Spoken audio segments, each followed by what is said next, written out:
Aaron Apter. I'm a local drummer here in Nashville, and I like to document the journey of moving to Nashville to work as a professional musician and what that whole experience is like. And calling a little bit of an audible today because I was gonna go landscape mode, but for some reason couldn't get that going, so we're going portrait. So I'm having a guest on today, and we are just really figuring this out on the fly, and we might be in some really close quarters. But I have my friend from Morgantown, West Virginia, and her name is Taylor Morgan, and she's been kind of kicking around Nashville. Like on the message board, she's visited here before, and she posted on the Nashville Drummers Facebook group months ago and saying, hey, I'm new to town, and I was one of the people who said you need to go to the drummers lunch. And she and I have kept in contact, and she's in town for a few days just checking out the scene. And so I'm kind of using her as a bit of an avatar for like, this is what it's like if you're coming to Nashville, and this is what your experience is going to be like. And I want to kind of use her to help answer other people's questions.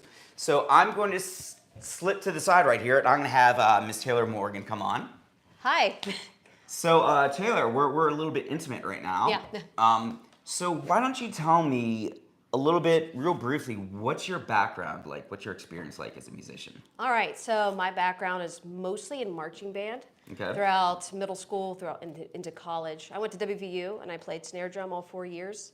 And in terms of drum set, kind of on and off when I was younger, and then diving deeper into that high school into college. Okay. And so right now, where do you live? I live in Morgantown, West Virginia. Okay. But traveling Okay. around, so. And how often are you playing in Morgantown? I would say it's at least once or twice a week right now. Okay. Yeah. And how many bands are you playing in currently? It's like 4. Okay. Yeah. Give me 1 second. I think I got something going in the background right here. Okay. So tell me about the bands you're in. Cool. So I'm going to mention the main 2 that I'm in because they're the ones that we're notoriously playing in around town or in Pittsburgh. The one in Morgantown is called Wisht, W-I-S-H-T, and we actually have an EP coming out. Okay. So shameless promotion there. And then I'm in another band in Pittsburgh called Century 3. Those ladies are awesome. And then in the other 2 bands, I just joined a cover band probably, say like 3 months ago. And Okay. I'm going to bring that up later because it's been super beneficial, Okay. especially with our Broadway trip yesterday. Yeah. And then I'm in another band where we're just kind of in and out, experimenting with different sounds. No name yet. Okay. But yeah. So would you say music is your profession right now? Is that your primary source of income? Is it a hobby? Is it kind of in this nebulous area? It's actually kind of a funny question. So I would say it is my primary source of income. Okay. I do teach lessons at Fairmont State University. I do Okay. drum set and snare drum. Okay. So I have some students. It's enough to kind of keep me afloat for now. Okay. I used to be a teacher full-time, teaching English, and I actually just resigned last week. So, Okay. But I'm still an educator. I still tell people I'm a teacher. Okay. So, yeah. So is your plan moving forward to be an educator, performer, combination of both? You feeling out the waters? I would say, well, my goal would be to be a performer. However, having the skill to teach is important. I wouldn't Okay. mind also teaching on the side. I think that would just be beneficial for me to keep that because I've been doing that for a while. All right. So let's bring it around to Nashville. And why Nashville? So I kind of had a realization this past year about where I want to take my music, what I want to do, and right now I'm exhausting where I'm at with Morgantown. I have slowly trying to enter the music scene in Pittsburgh, but I also want a community, if that makes sense. And the community does exist in Morgantown and it does exist in Pittsburgh. Oh yeah, Pittsburgh is... It's great. I love Pittsburgh. It's awesome. Yeah, so for those of you who don't know, I'm from Pittsburgh. I grew up in Pittsburgh. Pittsburgh is a big part of my musical bloodline. My old man, Tim Tucker, is one of the best players in Pittsburgh in terms of keys. And yeah, he's a bit of a curmudgeon like me, which I get it from. But yeah, Pittsburgh's a great music scene, and I found that I've moved in different cities, and they're always different. But yeah, Pittsburgh's great. But you decided to focus more on Nashville because you want to be in a central place, or Why? I really, I guess the amalgam of drummers. Okay. To be around other drummers would be kind of nice, and just get some insight from other people that way. Okay. So, are you saying that there's not as many drummers in Morgantown? No, there's drummers there. Okay. I'm friends with them. Okay. To some extent, or I know them from afar. I guess what I mean is the community in Nashville really just stands out to me. Just how helpful everyone is. Yeah. Nashville actually used to really intimidate me because it's like, oh, everyone's a drummer, or there's too many drummers. There's Yeah, too many guitarists, exactly. right? It's like everyone here is like, you think you're in Nashville and you think, oh, I'm in the Holy Land. Everyone here wakes up and they yawn and a hit song comes out and Yeah. they scratch their back and they come up with a great riff. It's like, and we are just like smooth brained, like we just don't have the ability to, like, we're good, but we're not like amazing. And I think everyone has that kind of concept about Nashville, where it's like, and I tell people the same 12 notes that are played in your hometown are played in Nashville. And there's people here that are really great at doing it, and there's people here that are just fairly average, just like in your hometown. But do you feel like you're intimidated by Nashville right now, even after like being out on Broadway last night? Yeah, I would say I'm still a little intimidated. Okay, but, that's good. But no, it's a good thing. It's because I respect the people. I almost feel like there's a lot to learn from each person I meet. So that's why I'm intimidated a little bit. So. So we have a real quick question. Jinx the Warlocks, is Nashville really considered the new LA? That's another thing that's really about opinion. And I think you have three major music industry cities in this country. I would say Nashville, New York, and LA. And they all kind of serve different roles. And I think they go through different phases. And yeah, I haven't spent enough time out in LA. I know LA is a little bit more commercial focused around pop. Nashville is very commercial, but it's more around country. And yeah, I mean, I say Nashville's booming right now. We'll talk a little bit more about that. When we actually had someone said, when I visited Nashville, I had high expectations for musicians and singers and was sadly disappointed. And I appreciate that comment, because just because you're in Nashville does not make you head and shoulders above everybody else. And this is something I was trying to express to Morgan last night. Like, I have an immense amount of pride being in Nashville, and saying that I play and work in Nashville. And there are some of the best players in the world here. But there are also so many musicians here. And so if you think about a sports league, where a league like baseball, there's I think 1,000 players in the league. And you're going to have some really good players and then some, in comparison, some fairly average. Not average to the average person, but like, the more players you get in the league, though, the more it kind of dilutes the product. And there's a lot of players here in Nashville right now. That means you can make a lot of money here playing. And I was telling her, you can make money being a great musician. You can even make money being a mediocre musician here. And there are some people that don't care, and they are just coasting by on their networks. And that's part of the experience. We have Brad Allen here, who actually, he was here this Monday. We played together this Monday, and it was really good, and I'll have a video coming out about that. But I want to bring it back around to Taylor. I called you Morgan. No, you're cool. So Taylor, when did you start thinking about moving to Nashville? November of last year, actually. Okay.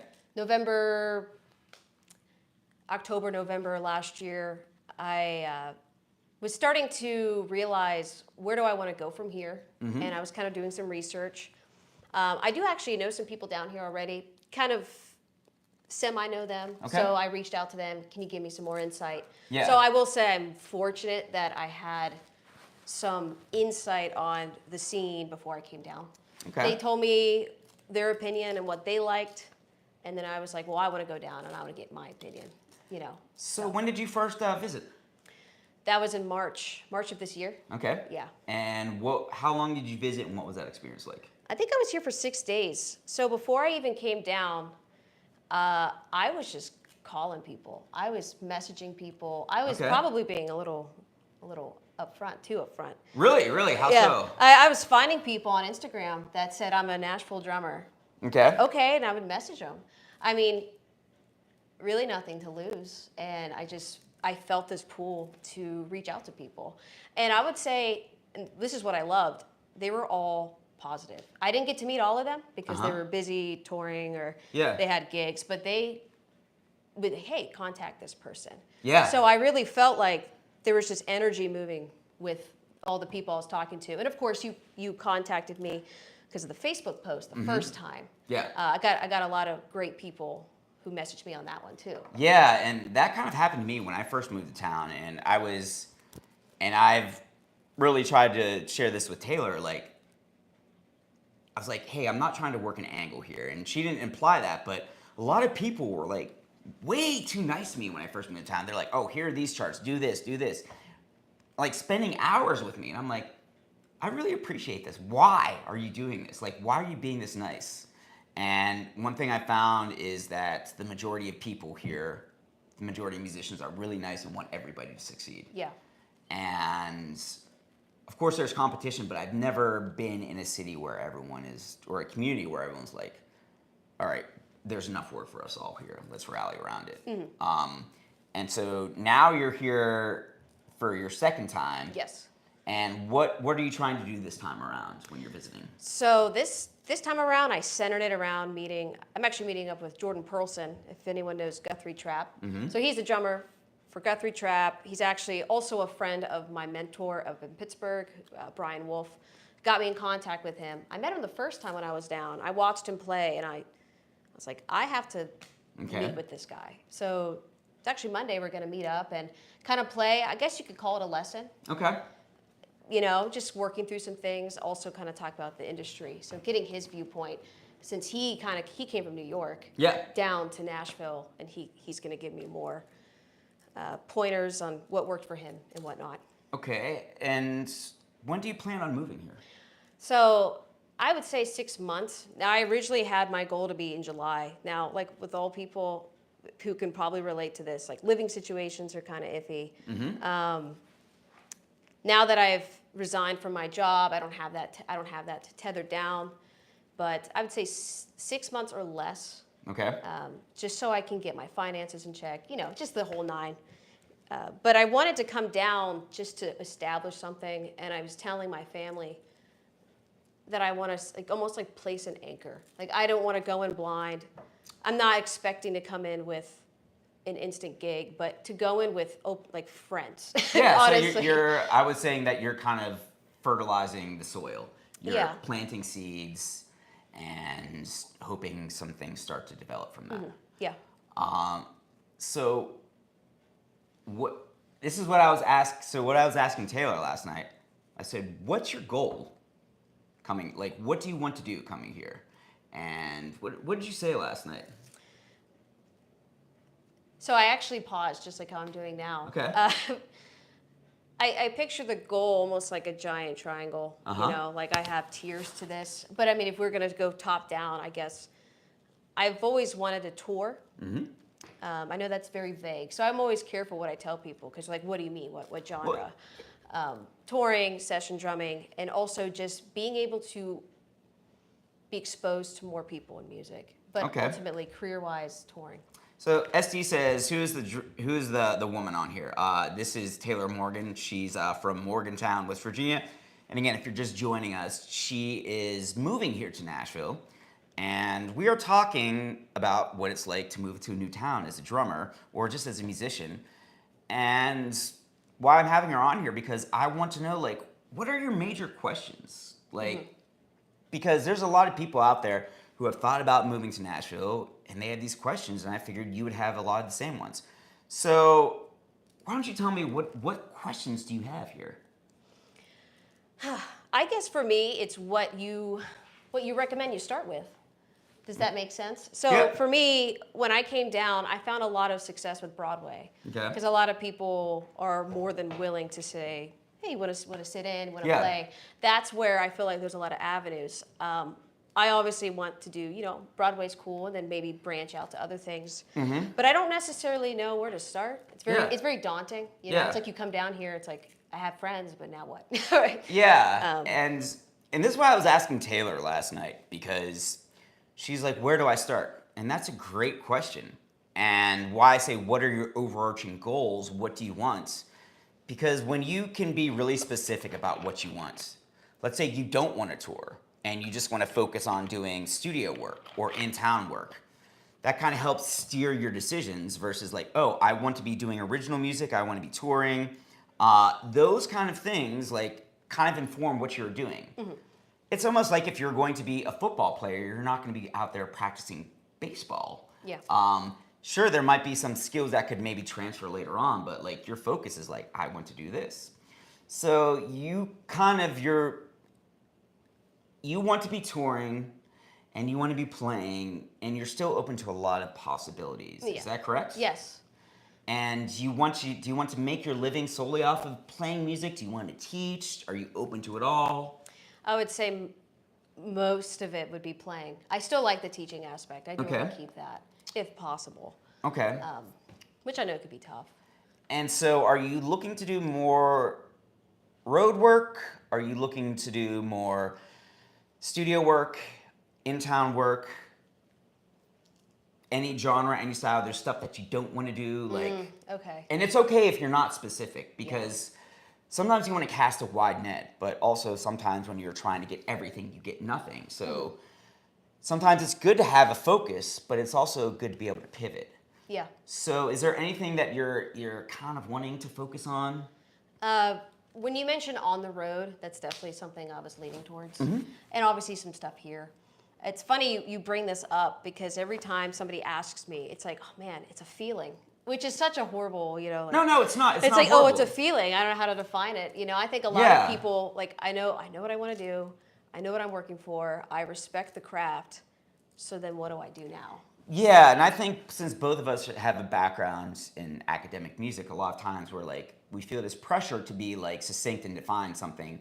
And if we just go based off of a feeling, that really can't be measured, and that's not always the most professional thing, right? Yeah. And I don't want to think about like a music career as like binary, as good or bad, or you're succeeding or you're failing. And a lot of times it's an exploration, because like, how do you know a song is good or not? Sometimes it's like you can't measure it always, but it's a feeling. How does it make you feel? And so let's say you want to be performance-based, and your whole goal here is just to get into the scene and get playing. Would that be a fair assumption? Yeah. Okay. Yes.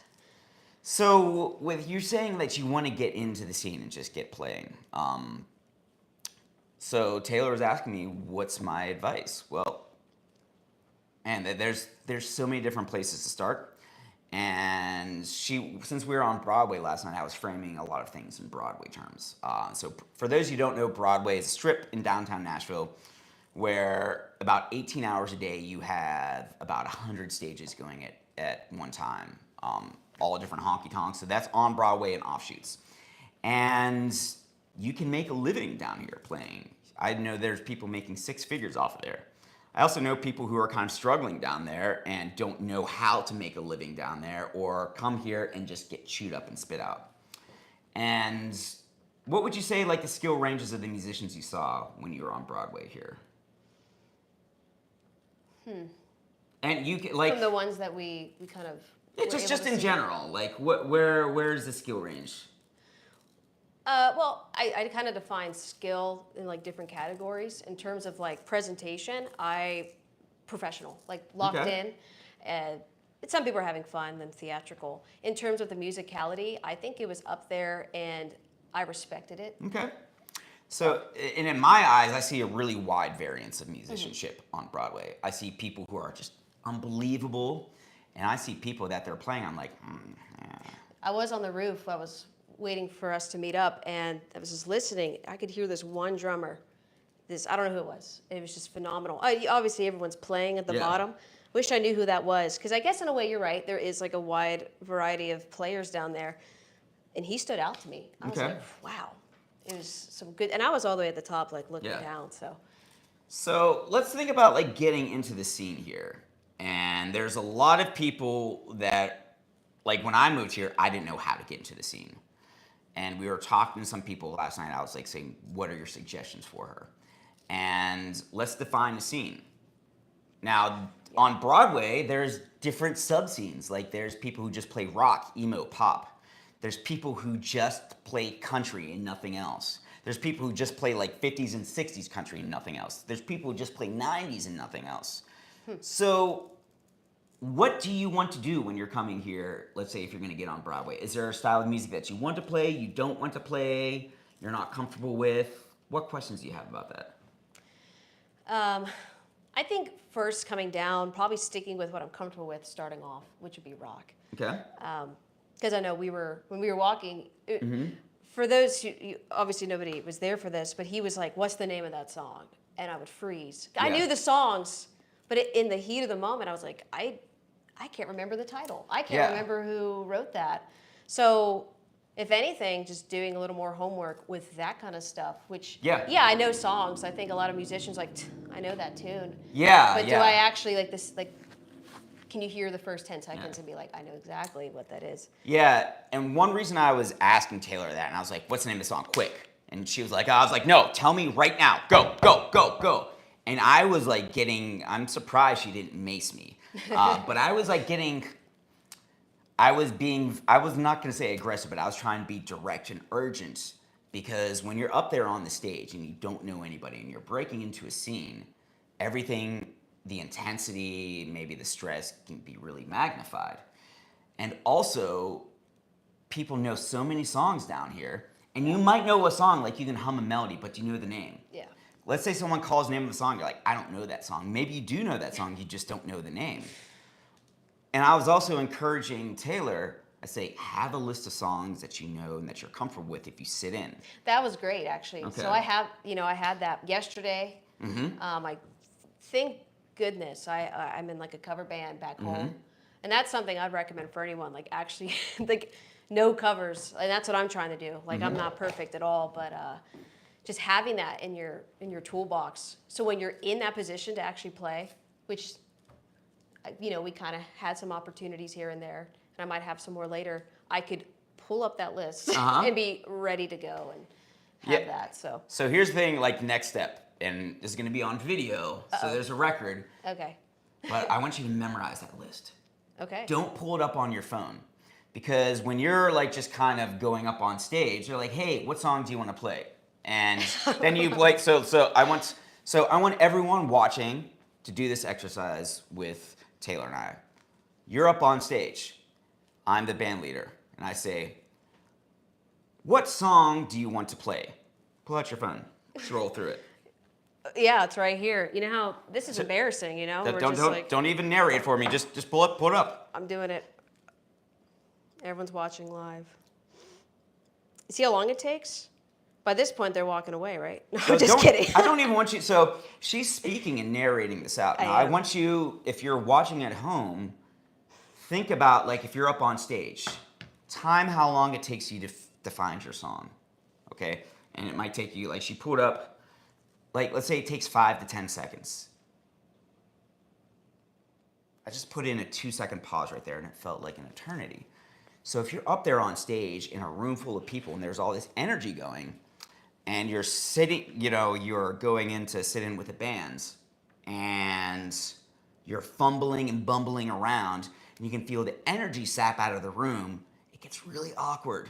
And then all of a sudden, like you're like, and then you feel the pressure. You might call a song you don't know or not comfortable with, or you might, maybe you call a song, but then you're like, your heart rate's elevated.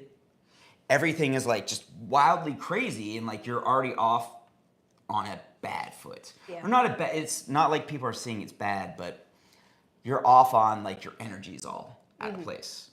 And really, playing music is a very vulnerable, it's a reflection of who you are. And sometimes if you're feeling that way, it might come out in your music. So that's why I was really encouraging Taylor to have a list of songs that you're ready. And now instead of like having it on your phone, just know it. Yeah. And I say like have a good 10 songs from different styles, different eras. Even if you're just focusing on rock, have a Southern rock song. Have an 80s, 90s, 2000s. Something more of a pop rock song. Something more of a heavy rock song. Like, have a bunch of bullets in your gun ready to fire. Because they may know that song. Mm-hmm. Cool, but maybe say, oh, we just played that 2 songs ago.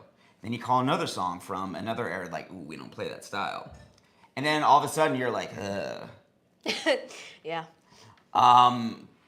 So that was one thing I was really recommending to have her think about. So Riley asked, what's something you're really excited about when you're coming to Nashville?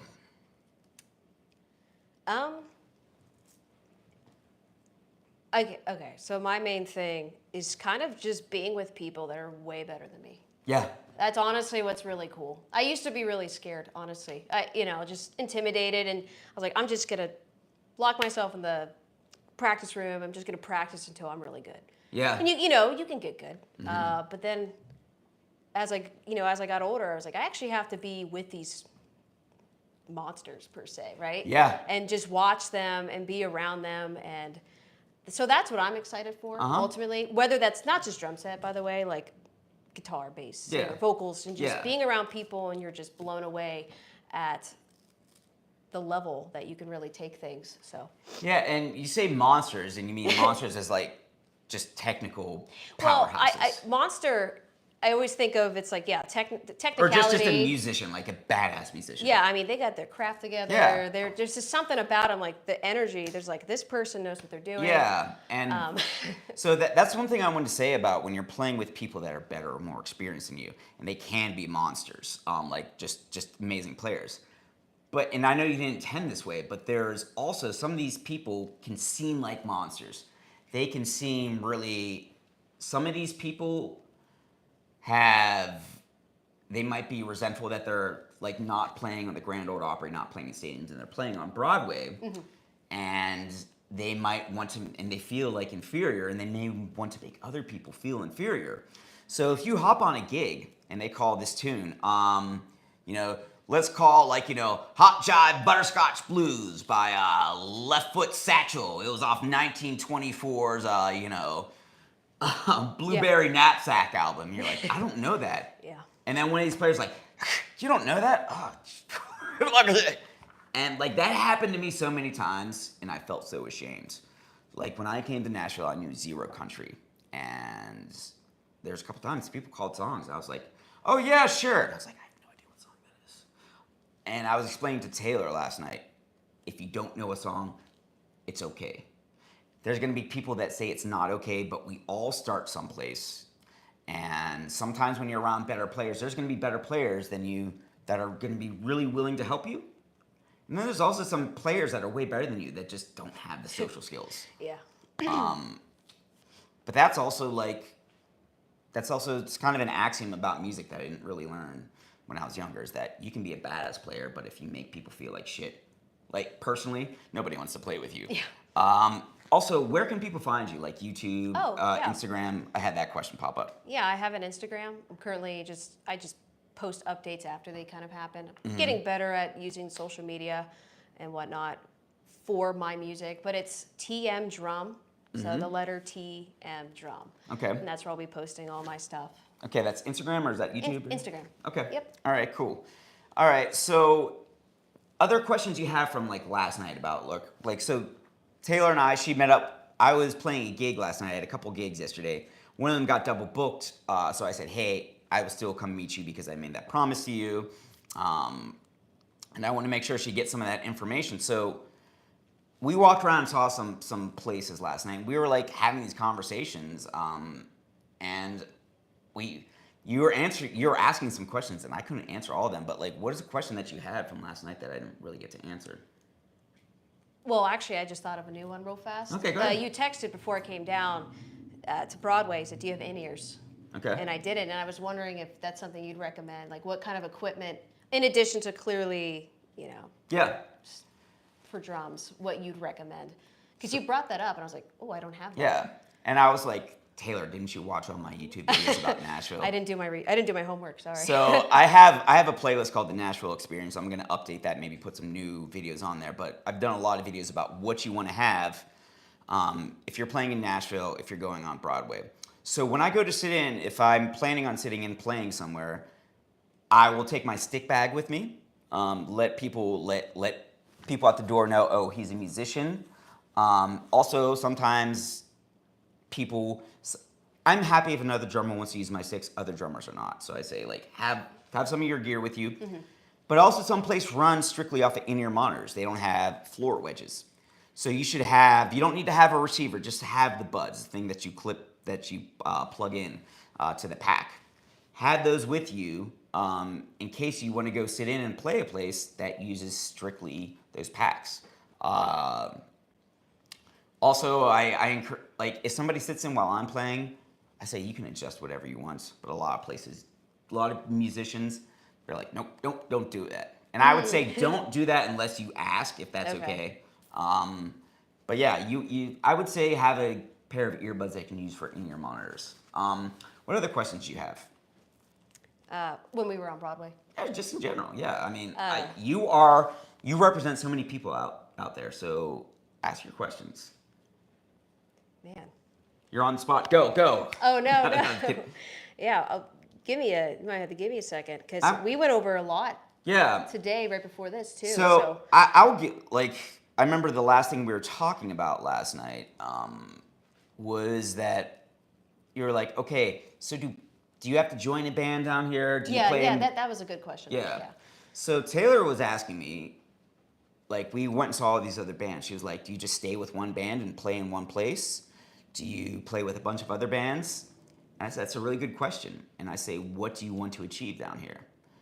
And I wasn't trying to be vague, but saying that there's some people that play with just one band and they play in just one circuit. Circuit meaning like an ownership group that maybe owns like a few honky tonks.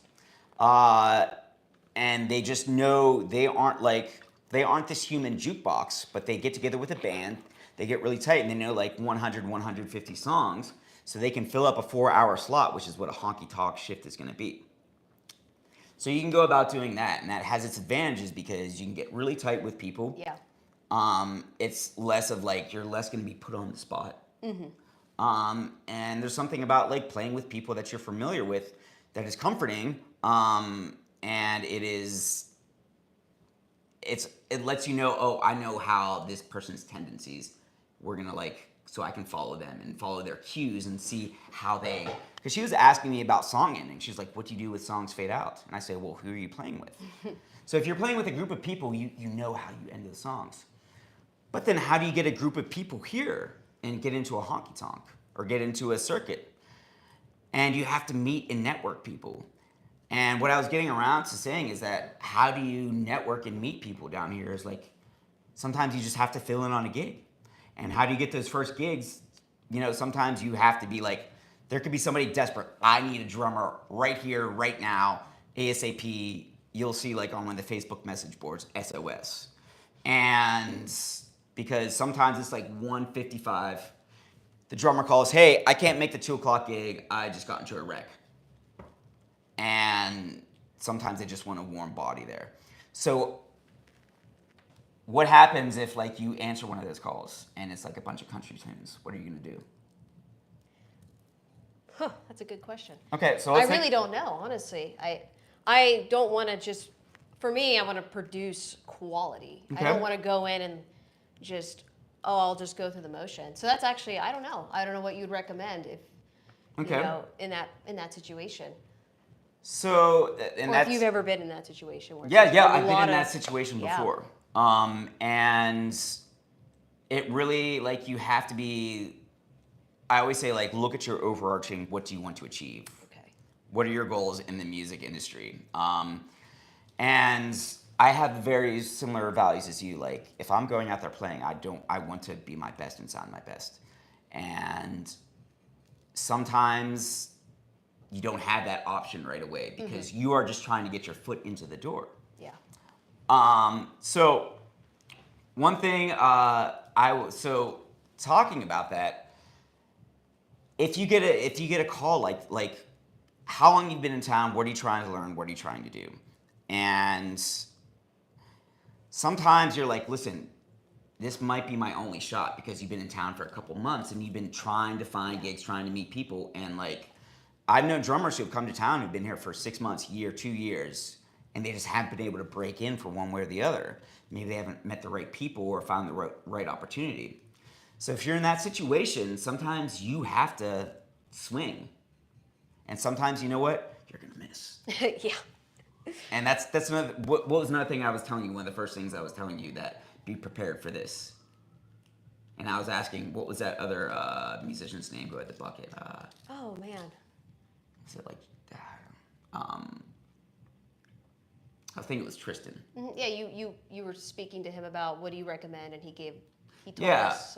I was saying that you are going to embarrass yourself. Oh yeah, and then he like laughed. He's like, "Yeah, you're gonna embarrass yourself a little bit." Yeah, there's going to be like, and I'm not saying like take it lightly because I've embarrassed myself a couple times and it's still like traumatizing to me to think about that. Yeah. But you have to be prepared to. I'm not saying just go on a suicide mission, but there's sometimes you have to take a risk. And sooner or later, you're going to be on a gig and you're going to be in a situation where people are like, and you're going to be like, I don't know the song. They're like, well, that's your problem. And they play it and the whole thing will fall apart and you're there like, oh, I'm never going to play.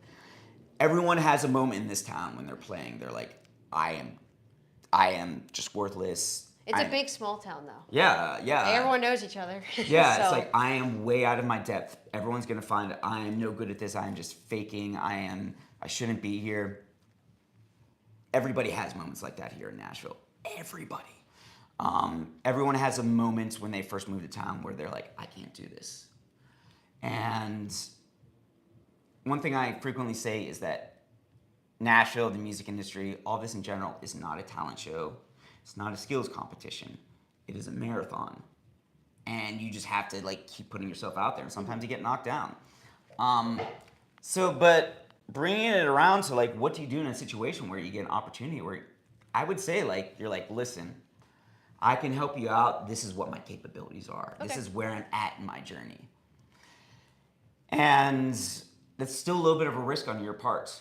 But I think people here in town really appreciate if you say, this is what I can do, this is what I can't. Mm-hmm. And sometimes if you tell people, listen, I'm new to this.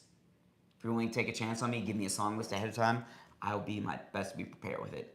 And some people are like, that's cool. And then some people are like, we need somebody more experienced. So quick question we had, as a non-Nashville resident, would you recommend joining the Nashville drummer pages if you're looking to move to Nashville just to get an idea of what to expect? So this is Dan the drummer. Dan's out in Utah.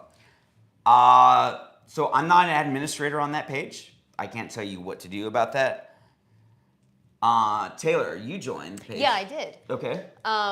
Well, I mean, if your plan is to just visit, I highly recommend going on the page. Okay. Because you can just get direct access. You're not necessarily skimming through the Nashville Musician Finder to find the drummers. So it's kind of nice that way.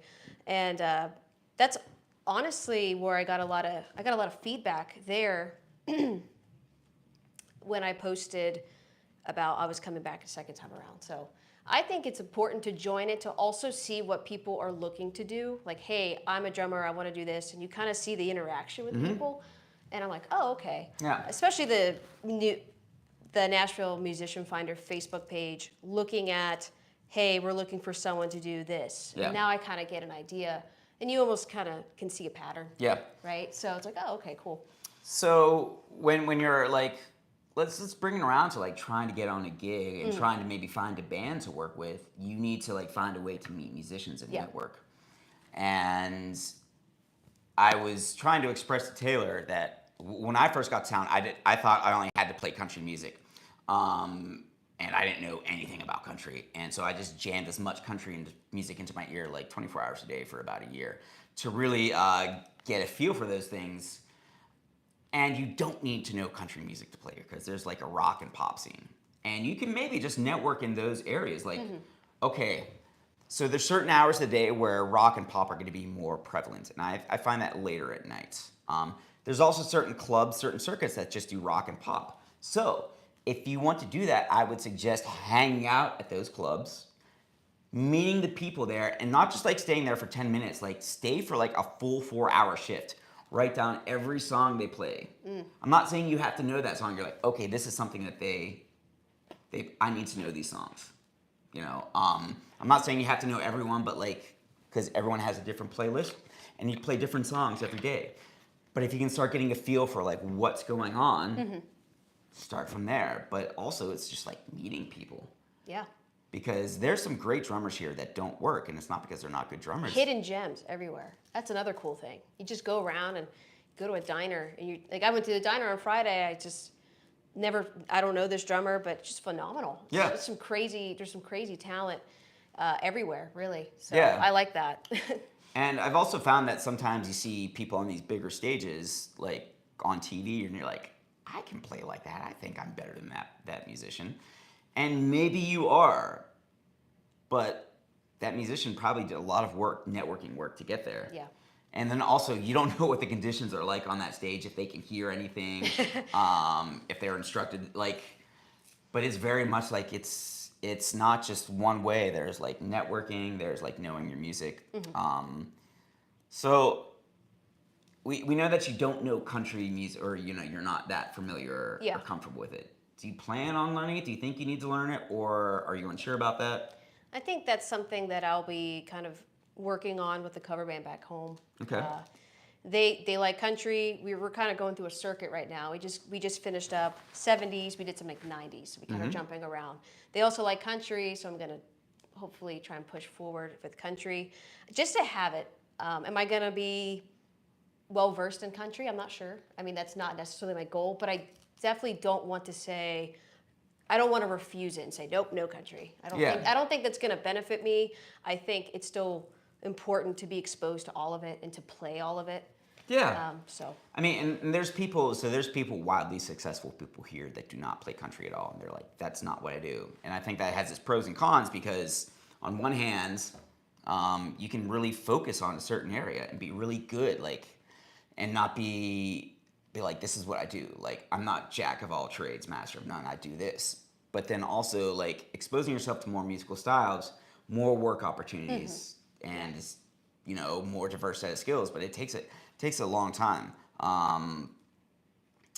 It's yeah. There's many roads that lead to Rome. So we got about 15 minutes left here. So I want to know, like, in this 15 minutes, like, what are the burning questions that I haven't answered yet, or that you have going forward? So just in general about the career, like moving forward there. Yeah, or like, you know, you can ask me about recipes. Oh yeah. Oh, okay. Here's my big thing, and it is just, where do you practice? Not you, but with the living situation, and you know, in Nashville, I'm always curious, like, how do people get their work done behind the scenes? I mean, You know, with the apartments and whatnot. Yeah, that's a great question. So it's everybody, depending on your instruments, depending on your living situation. That's something that a lot of people have to figure out when they get here. Some drummers just practice on pads. Some drummers use storage spaces. Some drummers rent out a room at one of these rehearsal facilities. Oh, I've heard about those. Yeah, and they can be pricey. Yeah. Like, you're expecting as much as your apartment. Some people are like, you know what, I want to live about 30, 45 minutes outside the city, rent a house, practice there, and then just drive in and stay in Nashville all day, then drive home. It's not the easiest, and I think practice space can be scarce. Yeah. And That's like my big thing, like with moving. It's like I'm just so I need to have that, like, that space, and just figuring out where to stay. Like, do I want to stay closer to Broadway? But at the same time, if I do that, I can't bring my kit and play inside. So it's just like little things. When I talk to other people too, they also mention all of that. So yeah, it's I mean, I think that's really just kind of the metaphor for a lot of Nashville. There's kind of, everyone has to find like a way to fit in and do, like, some things aren't easy.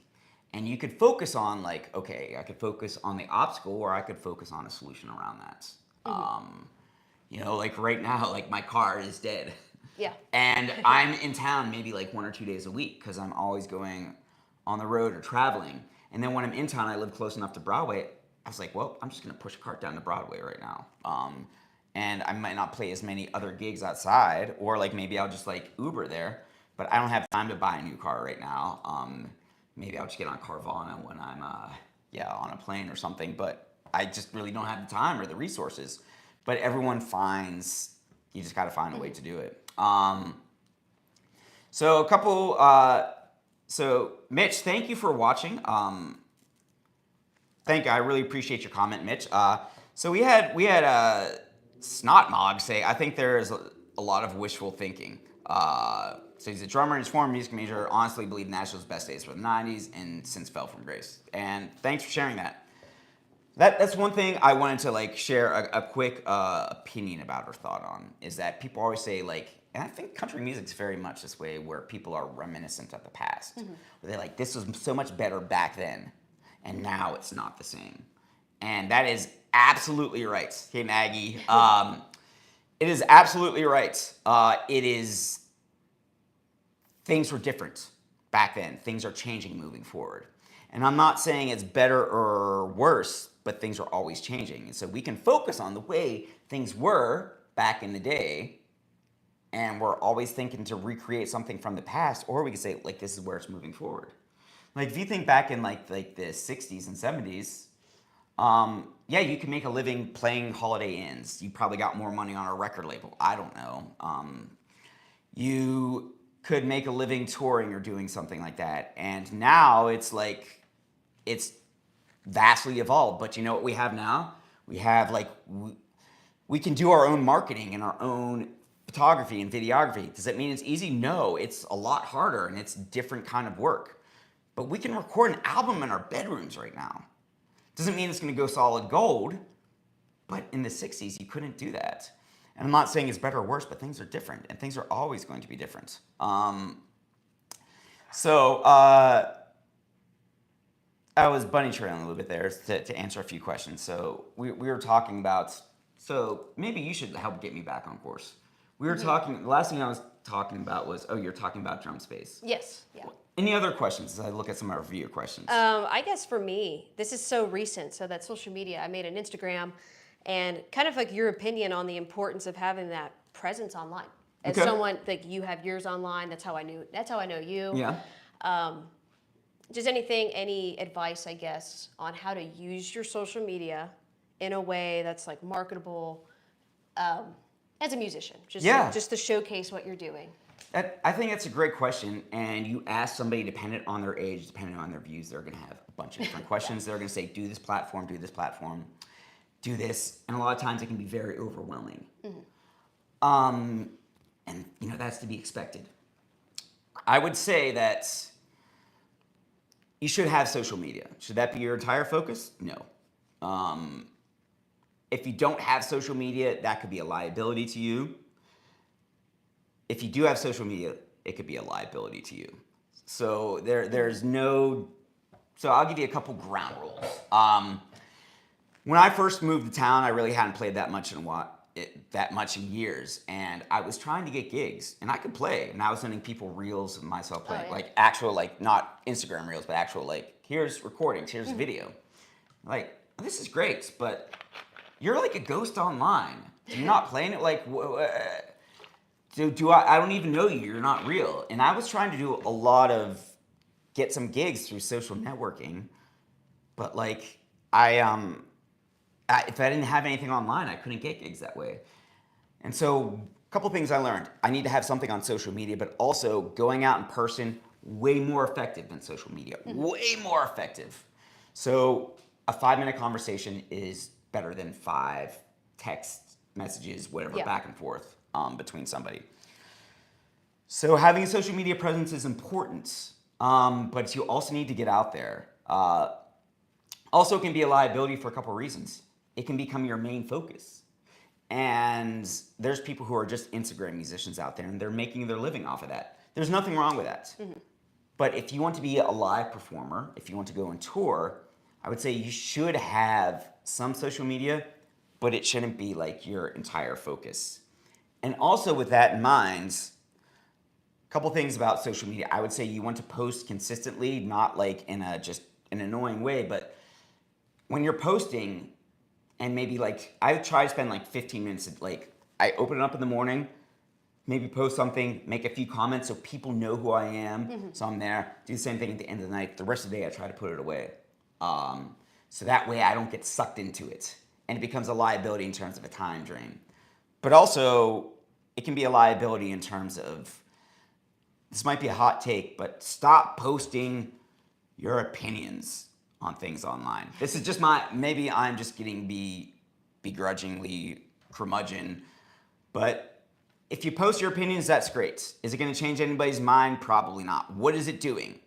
And I'm not saying as a person, but if you're using social media to advance your career, is posting a conspiracy theory? Yeah. And it might be true, but or it might not. I don't know. I'm not wearing tinfoil. But is that going to advance your career? Is that going to do anything for your career? Is that going to change anybody's minds? Or is that going to be like, oh, this person might not align with my political views. I don't want to have them work with them. So I would say that, is this, if I post something, it could come back and bite me in the ass. I asked that because I was digging my heels in for years. I had a personal account, but I was like, I'm not going to post videos. I don't want to do that. I don't like it. But I honestly found a lot of success that way. And yes, I agree, meeting in person, but also just having that to be like, hey, can you want to follow me? And just having that in terms of, if you don't live in Nashville right now, hey, follow or check out what I'm doing. I think it's just, I'm so glad I did it. I'm not consistent. Yeah. I don't necessarily post a lot. But my goal is to eventually curate it in a way where it's showcasing, here's what I do. So. And I think we feel this overwhelming pressure to I need to have everything. I need to have the same font and the same filter. And it I don't want it to cheapen what I'm doing. That's one thing, I'm posting just to post. I don't want to do that either, for me personally. Yeah. So. Yeah, my approach was listen, I don't know where to start, so I'm just going to start posting stuff. I'm just here's something I'm doing today. Yeah. And a lot of times that's cool though. I like seeing through your eyes, or there's other drummers in town who do that. I'm gonna play today, and it's set up right.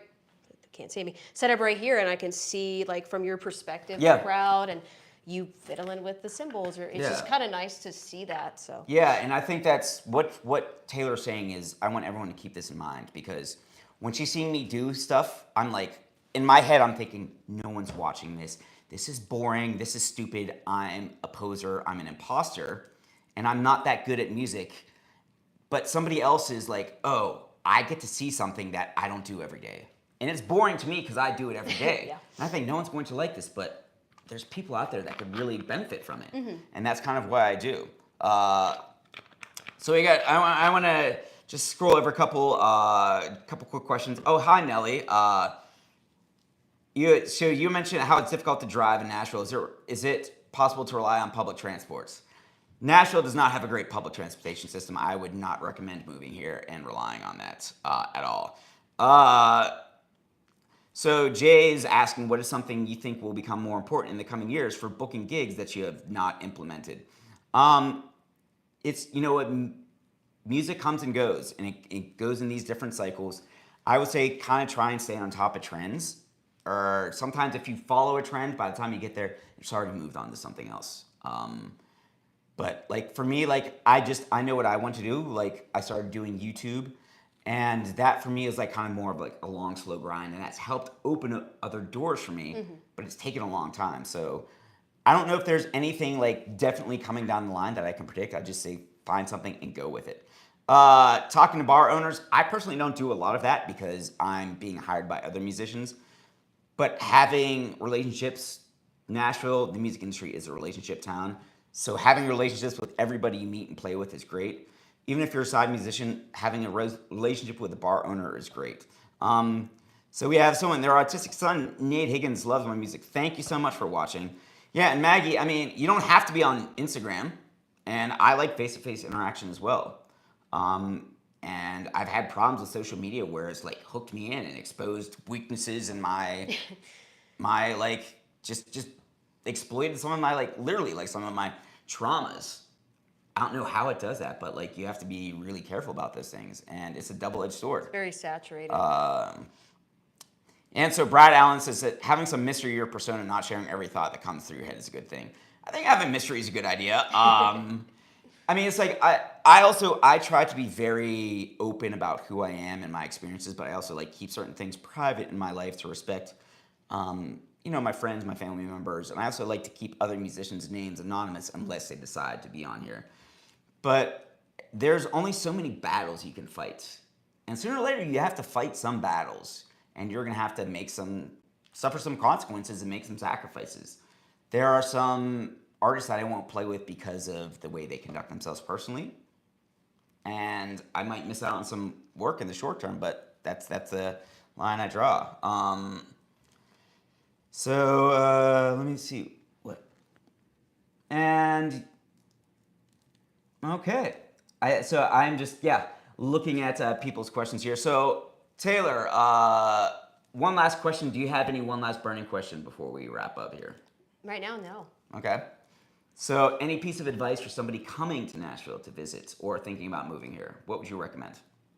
So my biggest advice, not just for Nashville, I think, it's just in general with music, you don't really have to do it alone. Uh-huh. It almost, because at first it's like it's you versus you, which it is, but it's okay to ask for help. And I know that's so cheesy to say. No. But it's like, wow, I can actually elevate myself, elevating others. So it's kind of cool. So that's my advice, really. And that's one of the reasons why, and I was also telling Taylor, I'm not trying to work an angle. I'm just trying to help somebody else because so many other people helped me here. And I also find that it's good for your soul. But I also found that, let's say you become a big rock star, you need a roadie. You're like, you know what, Aaron helped me. And I'm on the corner, shaking a coffee cup. It's I always tell people the best way to get a gig is to give a gig to somebody else. But I like that. Yeah, making friends. So the one thing I wanted to recommend was that I was trying to share this with you yesterday. It's like I have this master list. Mm-hmm. And so if people are watching right now, I actually have the master list if you scroll down in the description.